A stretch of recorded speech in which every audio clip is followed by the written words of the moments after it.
Friends, very good afternoon to you. Friends, today we are going to learn about writing skill. मित्रांनो, इयत्ता 12वीला writing skill हा एक वेगळा section आहे आणि अतिशय महत्त्वाचा सेक्शन आहे.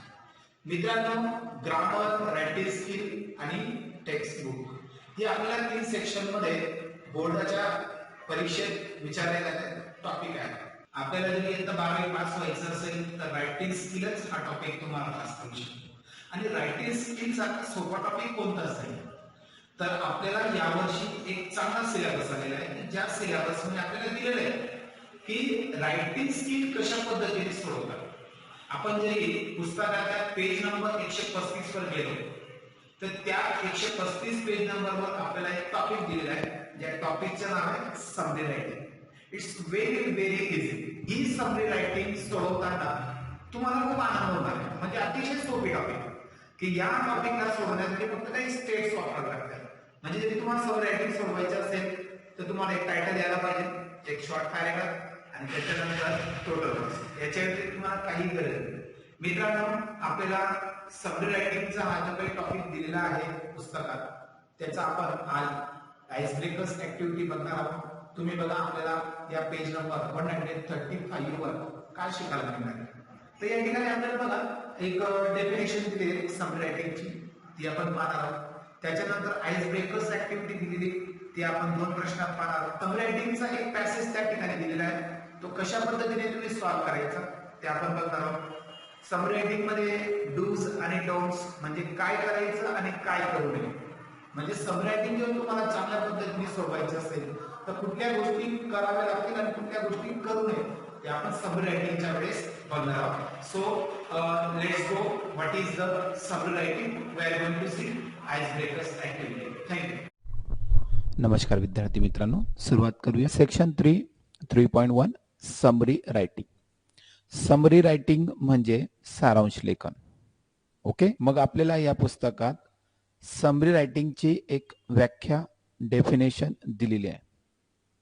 तिला आपण या ठिकाणी पाहूया.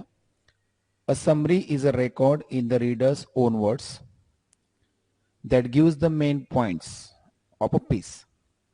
म्हणजे काय की जे वाचकांच्या स्वतःच्या भाषेतील शब्द असतात त्याचा रेकॉर्ड म्हणजे त्याची नोंद, आपण याला समरी म्हणायची, त्याला आपण सारांश म्हणायचं.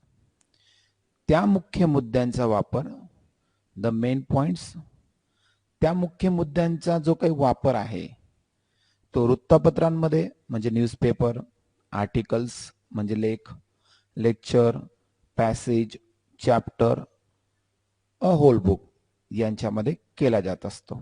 ओके, ही झाली समरीची व्याख्या. आता पुढे जाऊया. Ice breakers. आइस ब्रेकर्स मध्ये आपल्याला 2 प्रश्न दिलेले आहेत. पहिल्या प्रश्नाला सुरुवात करूया.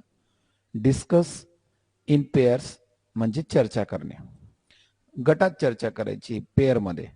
अँड गेस तर्क करायचे, the correct alternative for the following. आणि दिलेले जे काही पर्याय आहेत 2 प्रश्नांची त्याच्यातून योग्य करेक्ट कोणता आहे तो आपल्याला शोधायचा आहे, तर्क करायचा. पहिला प्रश्न बघूया. To summarise means. समराइजचा अर्थ काय होतो तर ए मध्ये दिलंय put information in chronological order. Okay, म्हणजे जी माहिती आहे ती कालक्रमानुसार मांडणे किंवा माहिती ठेवणे. Get it. बी मध्ये दिलंय to recapitulate the main points in selection. म्हणजे काय की मुख्य मुद्द्यांची उजळणी करणे. रिकॅप्च्युलेट. टू सी मध्ये जाऊया. टू इंट्रोड्यूस न्यू इन्फॉर्मेशन, नवीन माहितीची सादरीकरण करणे. आणि डी मध्ये दिलंय to write one's opinion about selection, म्हणजे एखाद्याचे मत लिहिणे. ओके, तर या ठिकाणी आपल्याला या 4 मुद्द्यांना, या 4 इन्फॉर्मेशनला वाचल्यानंतर आपल्याला कळतं की ए हा प्रश्नाचं उत्तर आहे. Put information in chronological order म्हणजे जी माहिती असते ती कालक्रमानुसार ठेवणे. ओके. दुसरा प्रश्न आहे, the type of summary that consist of a paragraph to express the main idea is. म्हणजे काय, मुख्य कल्पनांना व्यक्त करण्यासाठी सारांश हा एक प्रकार आहे. Okay. It is a type two express the main idea. Idea म्हणजे कल्पना. ओके. आणि यासाठी आपल्याला पर्याय आहे, जो आपल्याला पर्याय दिलेला आहे. ए मध्ये आउटलाईन म्हणजे आराखडा, बी मध्ये दिले वृत्तांत म्हणजे रिपोर्ट, आणि सी मध्ये दिले सिनॉप्सिस म्हणजे सारांश, आणि डी मध्ये दिले रिटन समरी. तर या ठिकाणी आपल्याला ह्या मुद्द्यांना वाचल्यानंतर लक्षात येतं की याचं योग्य उत्तर आहे सी, सिनॉप्सिस. Get it. आपण पुढच्या प्रश्नाकडे जाऊया. There are various ways of incorporating other writers' work into your own writing. म्हणजे आपल्या स्वतःच्या लेखनात आपण इतरांचे लेखन म्हणजे रायटर्स वर्क एकत्रित करण्याचे अनेक मार्ग आहेत. Okay. There are various ways. Various म्हणजे खूप सारे, वेज म्हणजे मार्ग, इनकॉर्पोरेटिंग म्हणजे एकत्रित करणे. They differ according to the closeness of your writing to the source writing. Source म्हणजे स्त्रोत. म्हणजे हे जे लेखकांचे लिखाण आहे आपण ते वेगवेगळ्या म्हणजे भिन्न अशा भागात रायटिंग मध्ये त्यांना लिहू शकतो. मग आपल्याला यासाठी एक टेबल दिलेला आहे, वेज ऑफ रायटिंग आणि डिस्क्रिप्शन. आपल्याला फक्त मॅच द पेअर्स करायचं आहे. Match the ways of writing in brief given in column A with their description in column B. मग आपल्याला काय लक्षात घ्यायचं आहे की या ठिकाणी समरायझिंग करणे, पॅराफ्रेझिंग करणे, precise writing, coating, editing, gist writing हे काय. तर या ठिकाणी त्याचा मिनिंग, त्याचं डिस्क्रिप्शन, त्याचं वर्णन आपल्याला बी टेबलमध्ये दिले आहे. एक एक बघूया. डायरेक्टली मी तुम्हाला उत्तर सांगणार आहे आणि ते समजून देणार आहे. समरायझिंग म्हणजे it includes the main ideas into on words. एखाद्याच्या स्वतःच्या भाषेत मुख्य मुद्द्यांची नोंद ठेवणे, कल्पना लिहिणे म्हणजे समरायझिंग करणे. ओके. पॅराफ्रेझिंग म्हणजे अनुवादन करणे. मग पॅराफ्रेझिंगचं उत्तर आहे ए.